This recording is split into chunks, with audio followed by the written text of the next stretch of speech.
No Code e Low Code. No Rumo Certo de hoje, vamos falar sobre esses dois movimentos no mundo dos negócios e do impacto, da importância que tem na gestão dentro de uma empresa. Para conversar sobre isso, eu recebo o Daniel Brás. O Daniel é especialista em gerenciamento, em liderança e em desenvolvimento de negócios e é líder também na Senior Sistemas. Daniel, seja muito bem-vindo. Olá, Sebastião. Obrigado pelo convite, é um prazer estar aqui falando com você hoje. Daniel, me conte um pouco da sua trajetória, para a gente conhecer um pouco mais do seu trabalho e do que desenvolve hoje também na Senior Sistemas. Vamos lá, Sebastião. Então, eu comecei lá em 97 a minha carreira como desenvolvedor. Então, tive uma carreira aí, um início bastante técnico como programador, escrevendo código, escrevendo soluções de tecnologia. Fiz isso durante algumas décadas, até que em 2009 eu comecei a assumir mais um lado executivo e a partir daí eu fui me desenvolvendo mais no lado de liderança, mais no desenvolvimento de produtos. Hoje eu ocupo a cadeira de líder da unidade de plataforma na Senior Sistemas.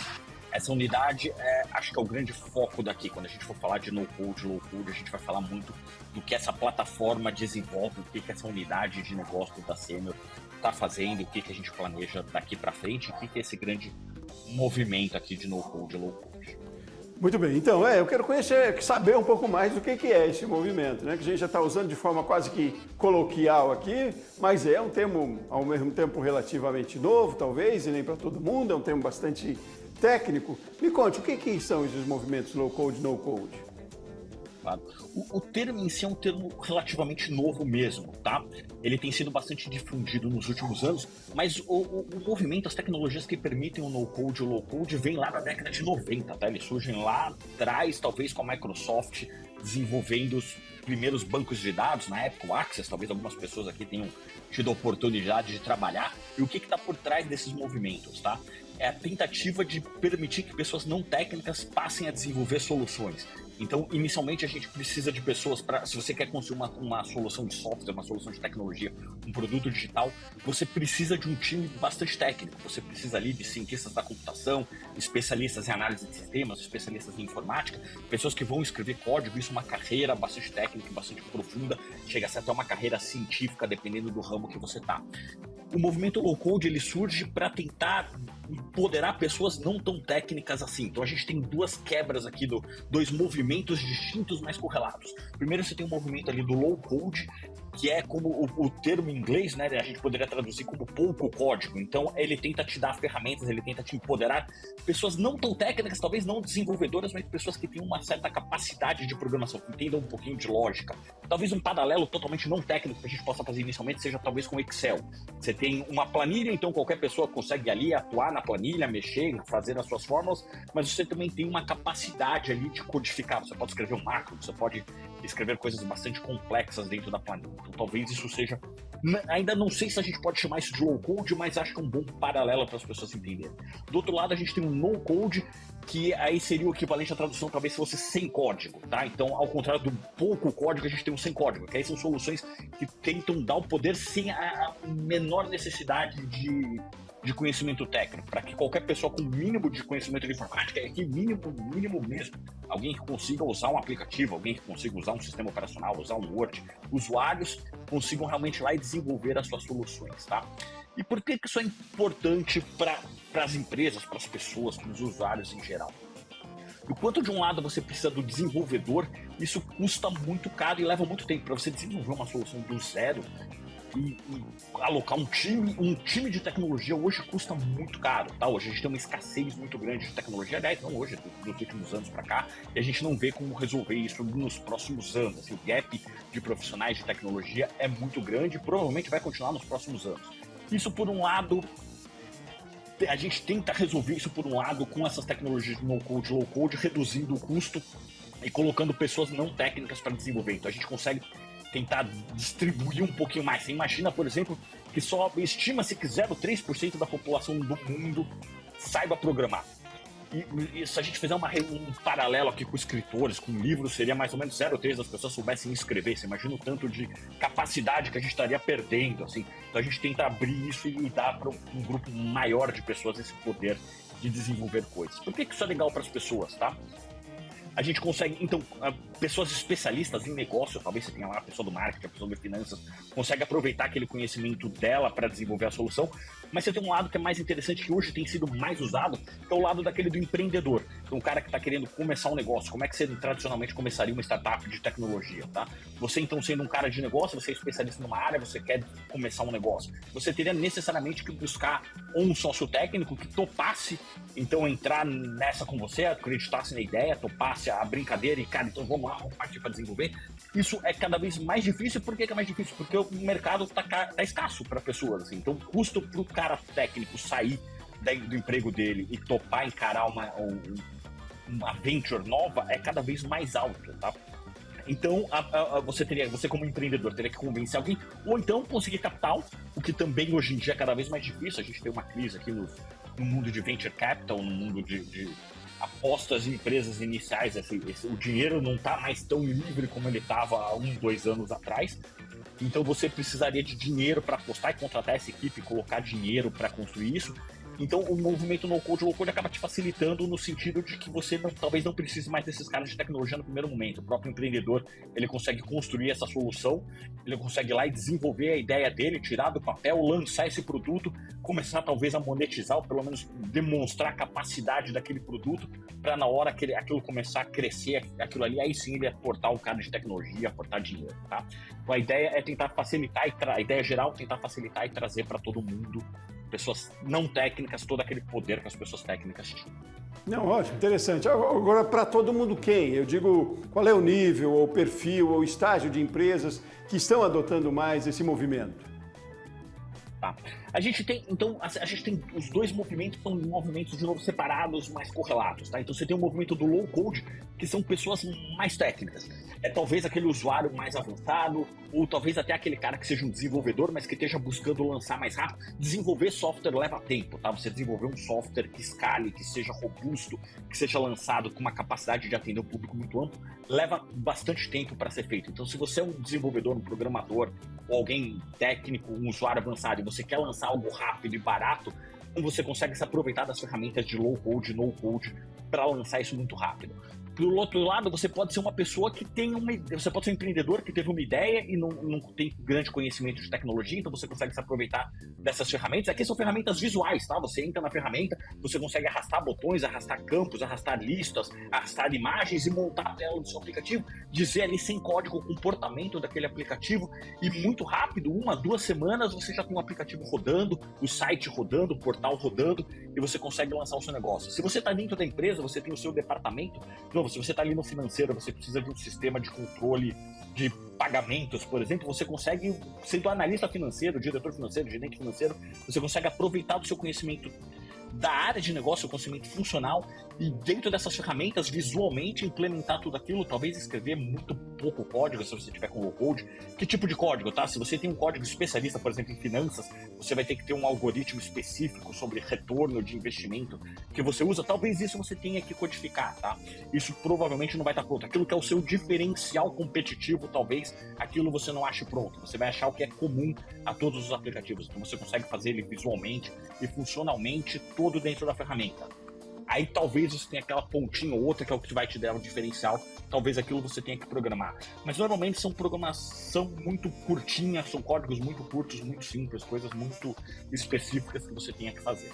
Uhum. Não, para a gestão do negócio é fantástico, então, né? Um facilitador e tanto, quer dizer, otimiza e dá resultados melhores, eu imagino, né? Acontece, esse movimento já está bem implantado, é? Como é que a gente está nas empresas aqui no Brasil? Ou ainda, porque tem uma máxima também da terceirização, né? Quando se trata de TI, de gestão de tecnologia, é muito comum que as empresas terceirizem também esse trabalho. Mas eu quero a sua defesa para isso, para dentro das empresas. Parece óbvio, né, o diferencial, o benefício que é, mas como é que as empresas estão lidando com isso hoje já? Uhum. Sem dúvida, tá? É um grande facilitador para as empresas. Assim, de novo, você consegue se aproveitar do seu conhecimento funcional e implementar dentro de casa de forma mais rápida e mais barata aquelas coisas que levariam mais tempo e custariam mais caros, tá? Por que isso é vantagem sobre a terceirização, por exemplo? Se você pegar a terceirização, é um movimento já bastante difundido no país, bastante utilizado, e ele resolve aquele problema que a gente tem de mão de obra, tá? É difícil as empresas conseguirem pessoas para trabalhar para ela, programadores, engenheiros e analistas de sistemas para trabalhar. Isso é caro e é raro no mercado, tá?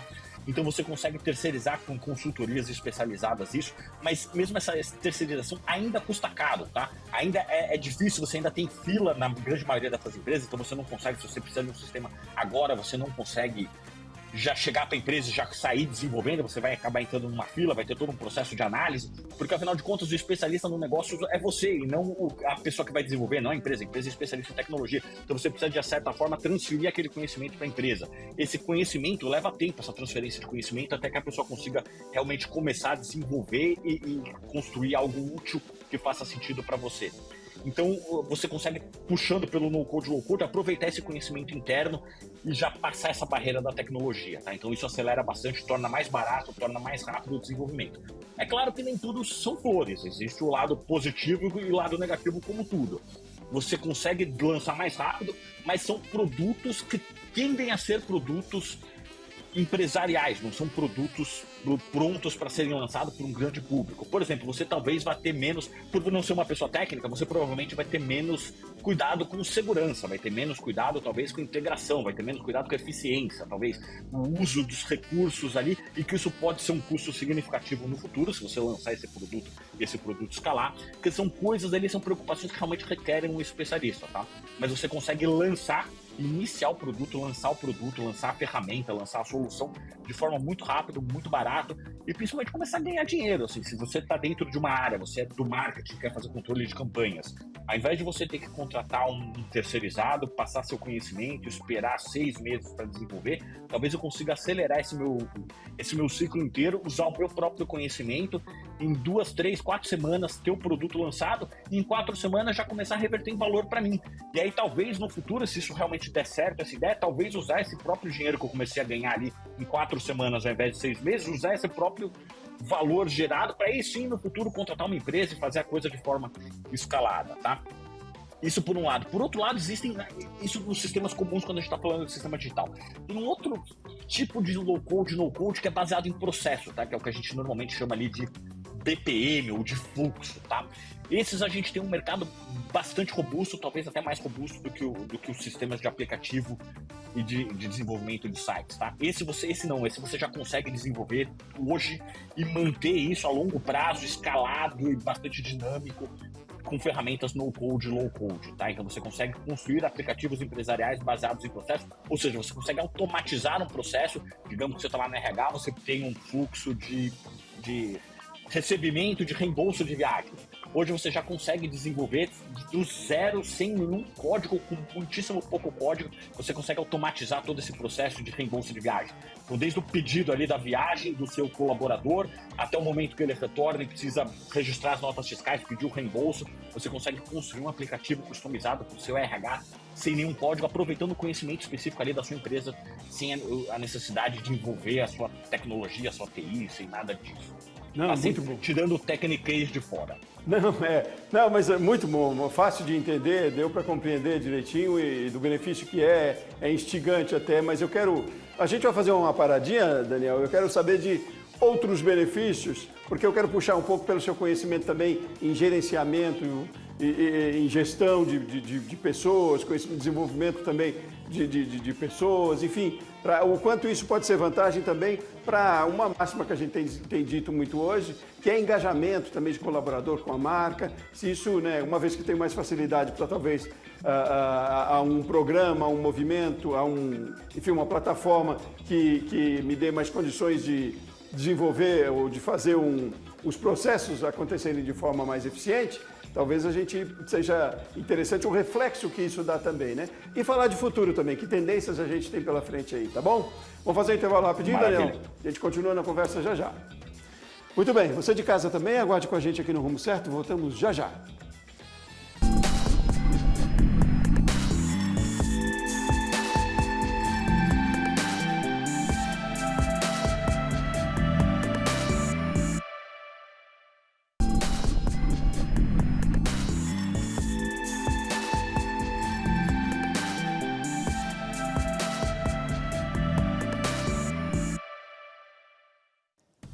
De volta com o Rumo Certo, hoje nós estamos falando sobre dois movimentos importantes dentro das empresas, no-code e low-code. Você já ouviu bastante no primeiro bloco e vamos falar ainda mais nesse com o Daniel Braz, que entende tudo sobre esse assunto.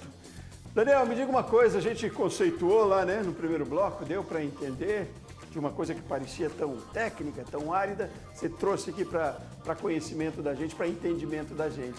E eu perguntava ali, quando a gente finalizava o bloco, do quanto benefício traz isso para dentro da empresa, para uma outra questão bastante importante que a gente tem trazido aqui, quando se fala de gestão, que é engajamento, né? Se a gente tem uma possibilidade de usar um movimento aí, de trabalhar com movimento, que dê ferramentas talvez mais democráticas dentro das empresas, mais facilitadoras, inclusive para processos. Então, o quanto isso reverbera, eu digo, em termos de benefícios, trazer esses movimentos para dentro das empresas? Sem dúvida, Sebastião. Assim, além dos benefícios que a gente falou no primeiro bloco, que são benefícios financeiros, talvez benefícios de velocidade de lançamento, talvez benefícios de eficiência com relação ao uso de recursos, né? Você consegue deixar a sua TI trabalhar, focar em coisas que realmente são seu diferencial competitivo e atuar naquilo que talvez seja uma ferramenta de apoio, ou talvez uma ideia nova. Você tem sim benefícios extras com relação a isso, benefícios de engajamento. Por exemplo, a gente sabe hoje, por pesquisas da psicologia, que as pessoas são muito mais engajadas intrinsecamente do que extrinsecamente. O que eu quero dizer com isso? As pessoas normalmente se sentem muito mais motivadas quando elas se sentem parte da coisa, quando elas participam do processo de criação das coisas, do que quando você dá um incentivo externo, talvez um bônus, talvez alguma coisa na frente. Não que isso não motive, mas a motivação intrínseca, a paixão pelo que você está fazendo, a paixão pela arte de fazer, a gente sabe hoje por pesquisas, isso é bem documentado, é muito maior. Esses movimentos, o que eles permitem? Tá? Que a pessoa ali de negócio, que entende daquilo, realmente participe do processo. Ao invés dela ter que delegar a criação daquilo para uma área de tecnologia, para um terceiro, ela consegue ela mesma fazer aquilo.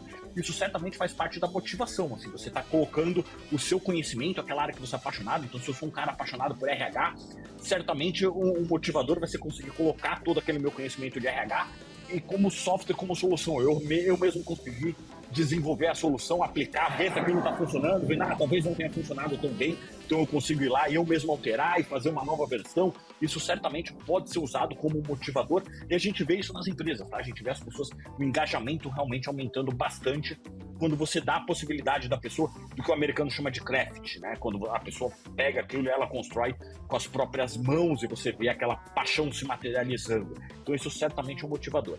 Do lado da liderança, eu acho que tem alguns aspectos que são interessantes, assim.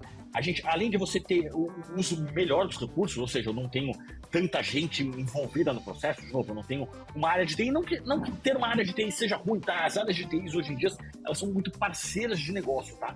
Mas acho que se você tiver menos pessoas envolvidas no processo, de novo, eu acho que facilita o lançamento das coisas e o teste das ideias, assim. Você tem, algumas empresas são bastante maduras em produto e já tem áreas que a gente chama de áreas de produto interna, que são especialistas em lançamento de coisas, mas nem todas são, e eu acho que a minoria das empresas, pelo menos no Brasil, tem essas áreas de produto. Então você consegue criar pequenas áreas de produto dentro de cada unidade funcional da empresa. Me parece uma coisa muito interessante e como gestor isso sempre me atrai bastante. Eu consegui ter a gestão distribuída do conhecimento dentro da área me parece interessante, assim, ao invés de eu tentar centralizar e criar sistemas de gestão de conhecimento, eu consegui distribuir essa gestão do conhecimento e conseguir com que várias pessoas se aproveitem desse conhecimento e construam coisas digitais, me parece bastante interessante, tá? É claro que aí são conhecimentos que vão além do no-code, do low-code, ou conhecimentos de tecnologia. A gente está falando aqui de conhecimentos funcionais, conhecimentos de áreas específicas, de unidades específicas. Então isso vai um pouco além. Mas eu acho que essa distribuição, eu acho que está muito em linha do que a gente vê de futuro das empresas. Eu acho que os mercados estão cada vez mais... Eles vão cada vez se tornar mais competitivos e vai ser cada vez mais difícil para as empresas entrarem e se manterem em suas posições. A gente já costuma brincar que ser o primeiro, ser o segundo, hoje já é mais fácil do que se manter primeiro, segundo, a médio e longo prazo. E acho que muito disso é pelo método que a gente usa. Hoje a gente ainda tem que usar um método antigo, método de comando e controle. Eu acho que o método de trabalho distribuído, força de tarefa distribuída. Eu costumo usar uma máxima que, na verdade, não é minha, vem do general Stanley McChrystal. O Stanley McChrystal foi um general do exército americano, ele comandou as forças especiais lá no Iraque, e ele usou muitas técnicas, escreveu muito sobre isso, sobre técnicas, depois do que a gente veio chamar aqui de técnicas ágeis, aplicação de técnicas ágeis. Ele usou isso ali no exército americano, isso pode ser usado para diversas áreas. Ele tinha uma máxima que era decisão compartilhada e execução coordenada, que é o contrário do que as empresas têm normalmente, né? Normalmente você tem um comitê de decisão, então você tem um chefe ali que toma a decisão e depois ele distribui a execução das coisas. Ele dizia o contrário, aqui no exército, cara, a gente só vai vencer a guerra, só vai vencer o ISIS, se a gente tiver a decisão distribuída, então a decisão tem que estar na ponta, e aí depois a gente coordena a decisão, porque acessar recursos é caro. Você acessar um sistema novo, você construir um sistema novo, isso é caro. Então deixa as pessoas na ponta tomarem a decisão. Eu acho que o no-code, low-code vem muito para isso também, tá? Ele te permite deixar a decisão distribuída, então qualquer pessoa consegue tomar a decisão, operar o sistema, construir sistemas, fazer ferramentas na empresa.